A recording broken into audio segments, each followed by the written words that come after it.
India express आपको दिखाए सच का आईना।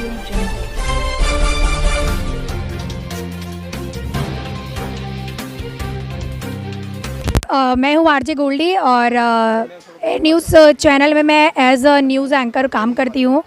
और यहाँ जब मैं सूरत आश्रम में आई संत श्री आसाराम जी बापू के आश्रम में, तो ये जो जन सैलाब यहाँ पर उमड़ा हुआ है, ये जो हज़ारों की तादाद में भीड़ है, इसे देख करके सच में ऐसा लग रहा है कि वास्तव में अंधविश्वास जैसी कोई चीज़ नहीं है।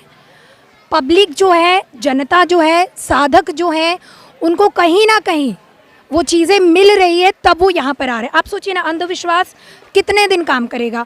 15 दिन, महीना, 2 महीना, 1 साल, 2 साल, मैक्स टू मैक्स 5 साल। 11 साल हो गए हैं। अगर लोगों को कुछ मिलता नहीं तो आप कैमरा घुमा करके देखिएगा। मैं वहाँ बड़दादा पर गई थी, वहाँ पर इतनी भीड़ है कि लाइक आप परिक्रमा नहीं कर पा रहे हो। क्यों है? कुछ मिल रहा है तभी है ना। सब शोअप के लिए तो यहाँ पे आएंगे नहीं, ये कोई शोअप की जगह नहीं है। ये आपकी आस्था है, आपकी श्रद्धा है, आप यहाँ पर टिके हो, बने हो, आ रहे हो कंटिन्यू, तो बेसिकली उसके पीछे आपकी श्रद्धा और आपको कुछ मिल रहा है।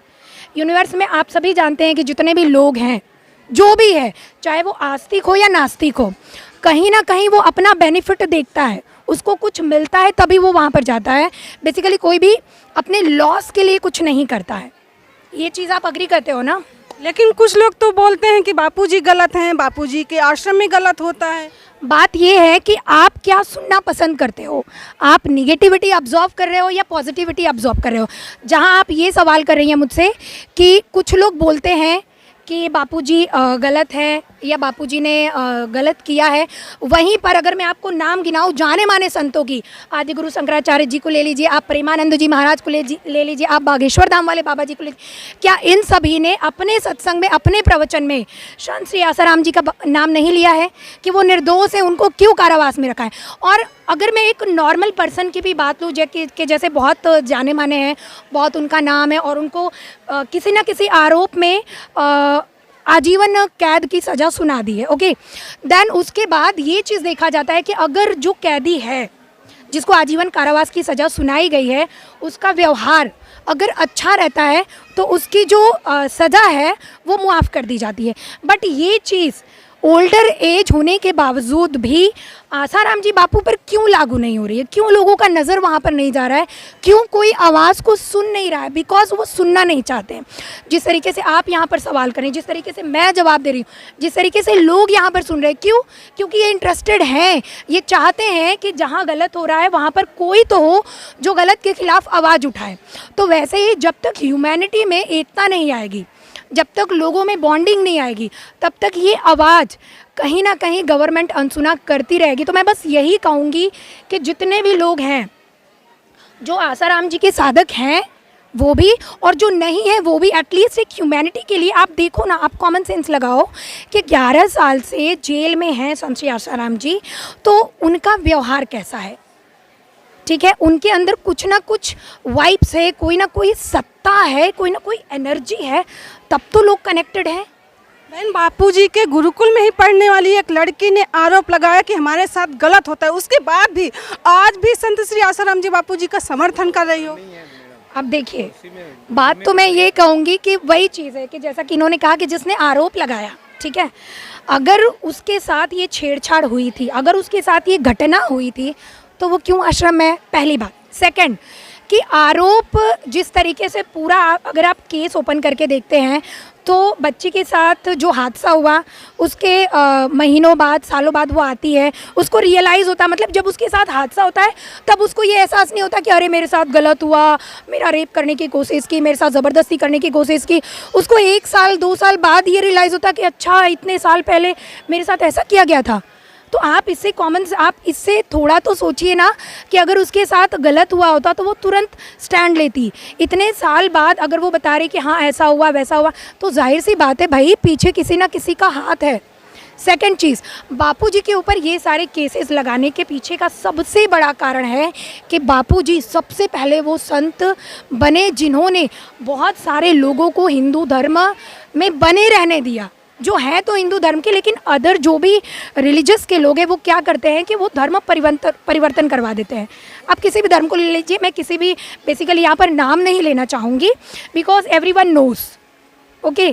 तो यहाँ पर पॉइंट ये है कि जब सामने वाला देखेगा, एक अगर मैं थोड़ा सा रफ एंड टफ लैंग्वेज में बोलना चाहूँगी कि अगर एक बेवड़ा इंसान है, ठीक है, तो उसको ये लगेगा कि भाई 2 पैक तू भी लगा ले, ठीक है। विमल मावा खाता तो वो सोचेगा तू भी खा ले।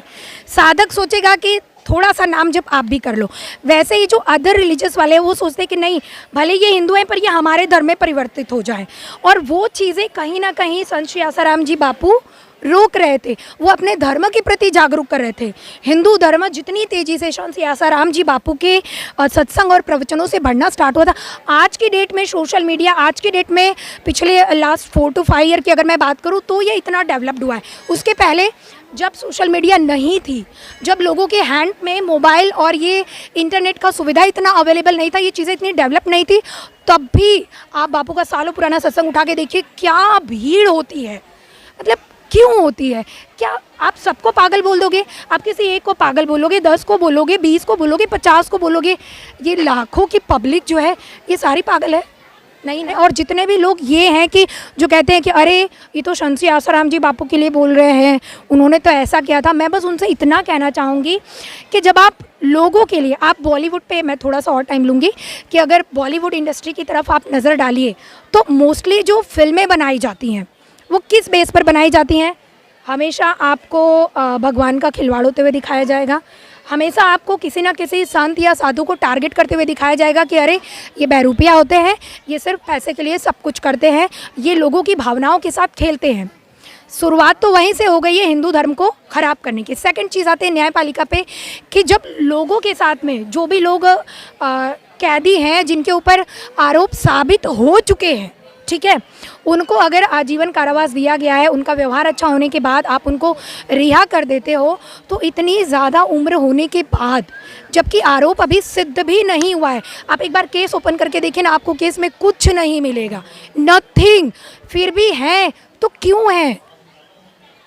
तो मैं बस यही कहूँगी कि अगर आपको लगता है ना कि ये जो पब्लिक है ये पागल नहीं है, हम इनको मैड नहीं बना रहे, हम इनको पागल नहीं बना रहे हैं, तो प्लीज़ आप भी इसको प्रूफ करिए कि जहाँ इतने लाखों लोगों की आवाज़ आ रही है, वहाँ पे आपका भी ये फ़र्ज़ बनता है कि आप इस चीज़ पर स्टैंड ले, आप लोगों की आवाज़ को सुने और कहीं ना कहीं लोगों के लिए ही इस केस को अच्छे से स्टडी करें और बापूजी को रिहा करें। Thank you so much. India express आपको दिखाए सच का